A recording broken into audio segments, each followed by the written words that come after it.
அறிவே மனம். உங்கள் உளவியல் சகோதரி எம்எஸ்கே பிரியா. நம்மளுடைய அன்றாட செயல்கள் செயல்பாட்டுக்கு போகுதா, கற்பனை சார்ந்து போகுதா?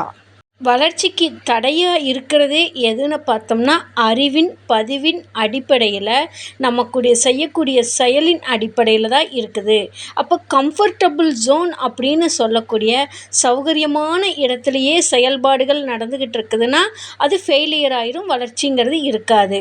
அப்போது ஹார்டு ஒர்க்கு, ஒரு காம்ப்ளிகேட் ஒர்க்கு, நுண் அறிவில் இதில் யார் செயல்படுறாங்களோ அவங்களுக்கு வெற்றி வாய்ப்பு அதிகமாக இருக்குது.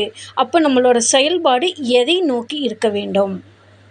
பல நேரங்களில் நம்மளோட பதிவில் இருக்கிற பதிவின் அடிப்படையில் நம்ம எங்கேட்டு இருக்கிறப்ப நம்ம பார்க்கக்கூடிய தகவலும் கேட்கக்கூடிய தகவலும் சொல்லக்கூடியது, இந்த மூணுமே என்னாகுன்னா நம்மளோட அறிவின் அடிப்படையில் தான் எடுத்துக்குவோம்.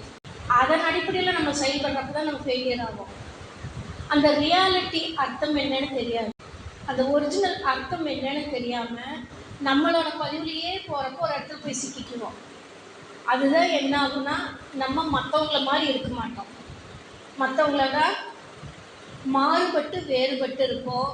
நம்மளை வித்தியாசமாக பார்ப்பாங்க. எப்படின்னா, இவனுக்கு ஒன்றும் தெரியாது, எந்த வேலையும் உருப்படியாக செய்ய மாட்டாங்க, இப்படியே இருப்பாங்க, இதை சொல்லிட்டே காலத்தை ஓட்டுவாங்க, இப்படின்னு பல பேர்கள் வச்சுருப்பாங்க.